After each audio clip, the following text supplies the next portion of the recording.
WWE just went into a whole new direction with CM Punk and Drew McIntyre, so we'll see what's up there. We'll also check out the latest with Alexa Bliss, Sami Zayn, and more. Starting things off with Gunther and his next challenger, because WWE did do a little fake out here for this situation. Originally, it looked like CM Punk was going to be next in line to face Gunther for the World Heavyweight title. Punk made his desire clear for the world title in the Bash in Berlin post-show, where he flat out said he was coming for gold now. He was coming for gold now that he was done with Drew McIntyre.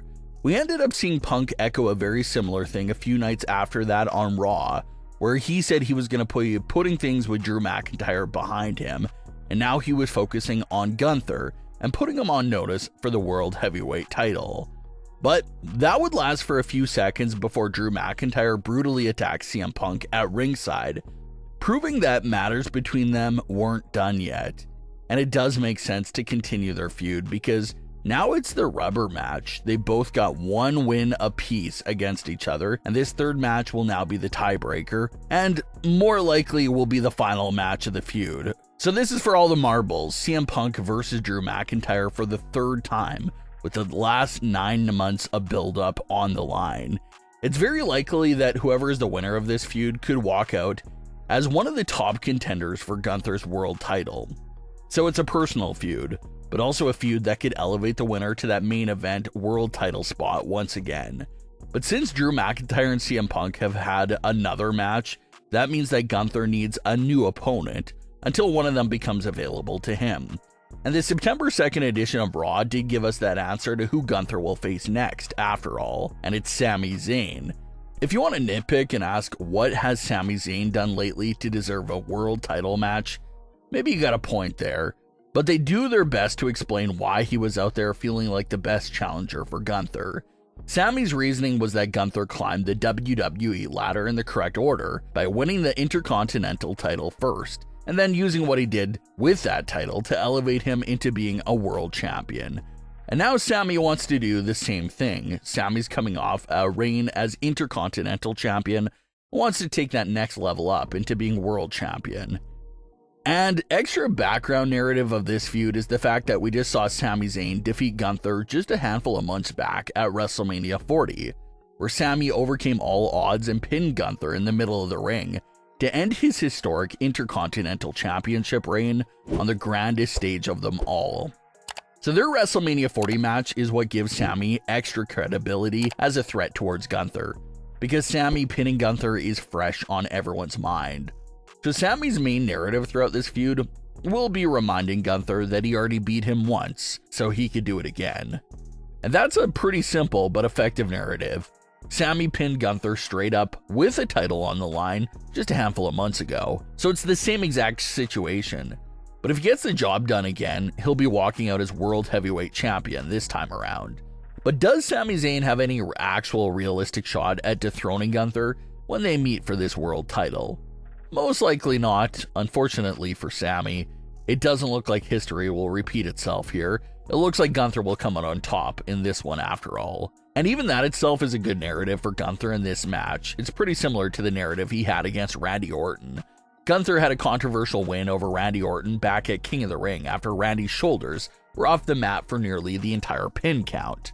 So Gunther mentioned that he had to right that wrong and prove to himself that he could beat Randy Orton, which he absolutely did at Bash in Berlin. Now he'll be faced with a similar task, facing the same man who ended his historic Intercontinental title reign, and now trying to avenge that loss and prove to himself that it was just a fluke, and that he can beat Sami Zayn after all. So it should be an exciting feud and story because of all the story that these two shared just earlier this year. Alexa Bliss has been very active in recent weeks with some teasers and hints, and she's now dropping another one. Alexa took to Instagram to post a picture specifically of her 2021 self, along with a caption that read, "Miss her." So it was just a 2-worded post with an old picture, but it speaks volumes. Despite the fans' mixed reaction on Alexa's dark persona and character, Alexa truly misses it and wants to portray that character again. She did not post a picture of her 2022 or 23 self. She specifically used a 2021 picture because that's the character that she misses. 2021 Alexa Bliss spent the first half of the year alongside The Fiend and Bray Wyatt, before betraying him and eventually doing her own evil thing with Lily for the rest of the year, until she was written off around fall 2021 after Charlotte destroyed Lily. So that's the specific era and character that Alexa truly misses the most right now. And is there any room for WWE to revisit that era during Alexa's upcoming return? There's absolutely room for it. Obviously, it's pretty rare to see a superstar revert into a previous era or gimmick, and if they do, it usually includes a slight change or remix to that previous persona. And that's exactly what they could do here with Alexa Bliss. Bring back parts and elements of that 2021 character, but with new added twists to it, because there was a lot of potential there with that character. When Alexa split from Bray and Bray was released, a big rumor during that specific time was that Alexa would carry on that split personality gimmick, and it was something that even Bray Wyatt himself was cool with. Alexa has noted before that Bray offered his support towards her after his 2021 release, and told her to keep things going strong. A lot of fans thought Alexa would carry on that sort of Fiend act with her own normal evil self, and then competing in the ring with that alter ego of Lily. They did a lot of crazy and goofy things with the Lily doll at the time, but one thing that never happened was Lily possessing Alexa Bliss and having Alexa compete in a match fully as the Lily persona. That was the most popular fan theory at the time, and it never happened in that way. Lily was instead just a prop that Alexa would place on the turnbuckle, and maybe the lights would flicker every so often, and that was really it. But having Lily actually be an alter ego for Alexa Bliss is still an intriguing direction for them to take her in, especially with Alexa noticing how much she misses that character and era. It could work very similar to Finn Balor's Demon or The Fiend itself. Just a rare alter ego that will come out for only special occasions. Maybe Alexa could have special gear for it, special face paint, just something to let the opponents and the audience know that this is Lily competing in the match, and not specifically Alexa Bliss. Similar to how it's been done with all the WWE superstars with alter egos in the past. We've been seeing a bit of that right now with Bo Dallas and Uncle Howdy, and how he bounces back and forth between those personas. So there's absolutely some room there for Alexa Bliss to do a similar thing and turn Lily from just a merchandise doll to an actual special alter ego.